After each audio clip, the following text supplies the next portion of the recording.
धर्म की आड़ में भोले भाले धर्म भीरू लोगों को ठगना और उनकी भावनाओं को आहत करना कोई नई बात नहीं है।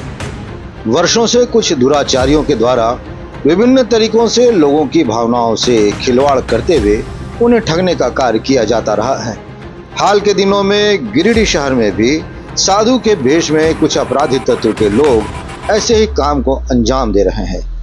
वे भोले भाले धार्मिक लोगों को ठगी का शिकार बना रहे हैं। शहर के मगधपुर स्थित पंच मंदिर गली के रहने वाले रितेश शर्मा को 3 दिनों पूर्व ही साधु के वेश में घूम रहे ठगों ने ठगी का शिकार बनाया और उनके यहाँ से सोनी चांदी के जेवरात की ठगी कर ली।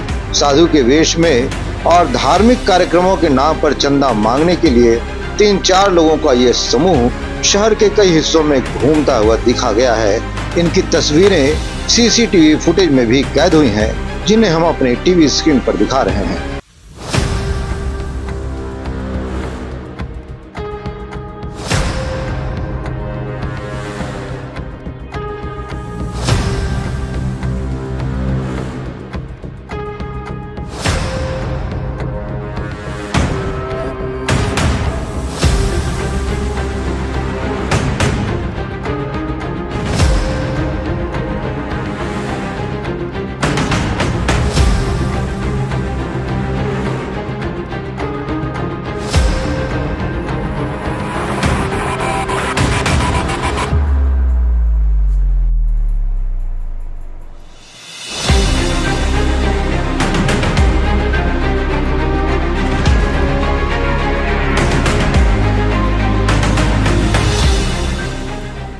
इधर ठगी के शिकार हुए रितेश शर्मा की माने तो शनिवार की सुबह वे घर पर ही थे, तभी 3 की संख्या में साधुओं का भेष धरे ठगों का यह समूह उनके घर पर पहुंचा और भिक्षा मांगने लगा।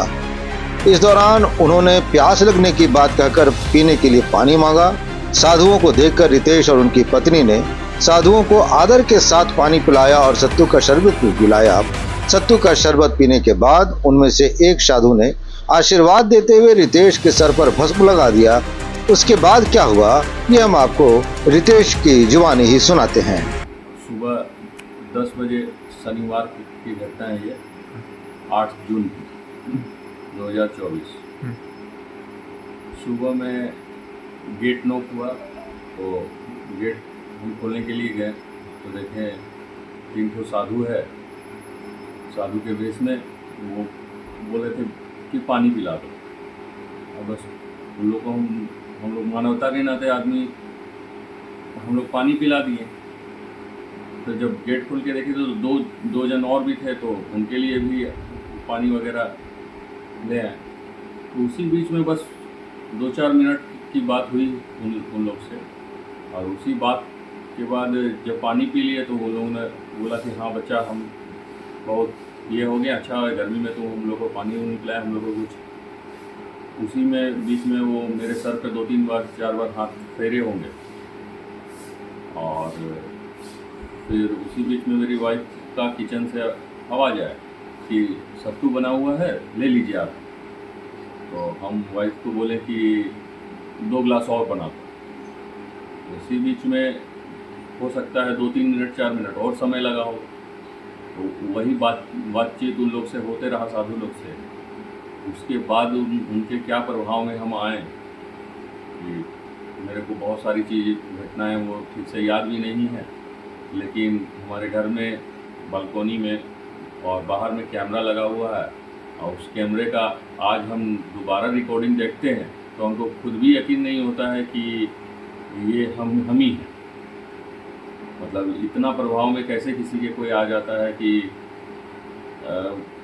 अपने आप का कॉन्शियस ही उसका कमज़ोर हो जाता है। जैसे ही हमको कॉन्शियस फील हुआ कि हाँ, हम लगभग 1-1.5 घंटे के बाद हमको ये कॉन्शियस आया कि, और तन जैसे ही कॉन्शियस आया तो हम सबसे पहले अपने स्तर पर इधर उधर खोजबीन करने का पूरा कोशिश किए उन लोग को, लेकिन नहीं मिलने पर फिर हम लगभग 1 बजे थाना में भी FIR कर दिए हैं।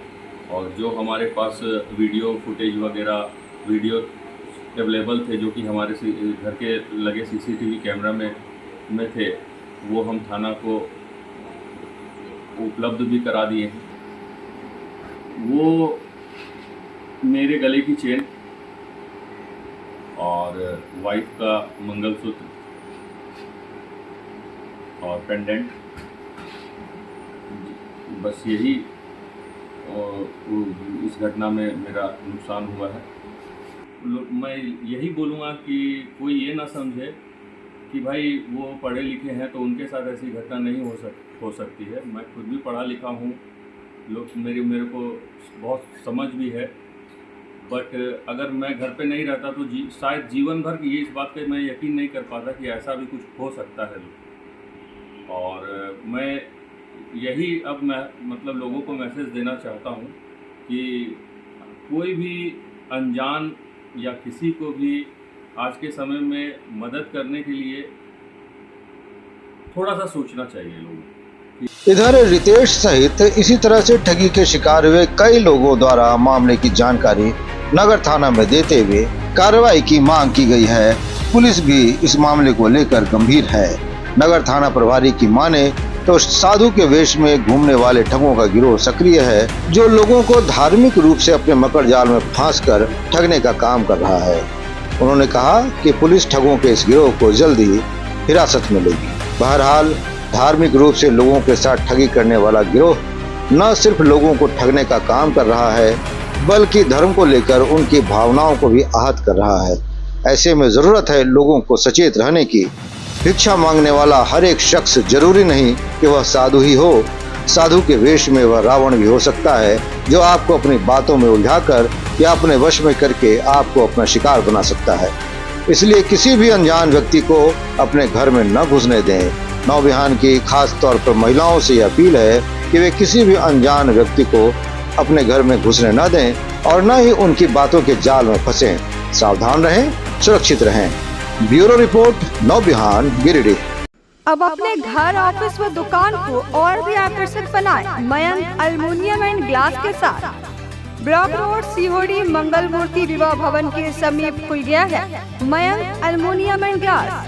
हमारे शॉप में घर, ऑफिस सहित अन्य स्थानों के लिए एल्युमिनियम के बने sliding window, fixed partition, PVC, UPVC, door, fall ceiling, steel railing, ACP structure, तफन ग्लास व स्टील का गेट व विंडोज बनाया जाता है। तो एक बार आपकी अपनी दुकान मयंक एल्युमिनियम में अवश्य पधारें। तो हमारा पता याद रखें, कॉलेज रोड, सीहोड़ी, गिरिडीह।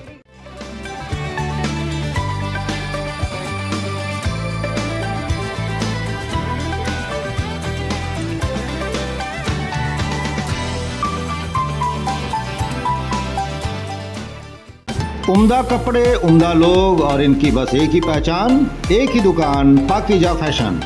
गिरिडीह का इकलौता ऐसा प्रतिष्ठान जहां एक ही छत के नीचे आपको मिलेंगे लेडीज, जेंट्स और बच्चों के सभी प्रकार के कपड़े, चाहे रेडीमेड गारमेंट्स हो या शूटिंग शर्टिंग्स, महिलाओं की साड़ियां हो या फिर डिजाइनर लहंगे, जींस टॉप हो या फिर शेरवानी और कुर्ते। आपकी पसंद का एक ही प्रतिष्ठान, पाकीजा फैशन। पुरुषों के लिए Reid and Taylor, Linen Club, Raymonds, Siyaram, Arvind सहित अन्य सभी ब्रांड्स के कपड़े, और महिलाओं के लिए एक से बढ़कर एक sari, lehenga, kurti, gown, suit, piece व फैंसी सूट लेना हो तो एक बार अवश्य पधारें पाकीजा फैशन। फैशन के साथ साथ क्वालिटी और भरोसे का दूसरा नाम पाकीजा फैशन, नियर कालीबाड़ी चौक, गिरिडीह।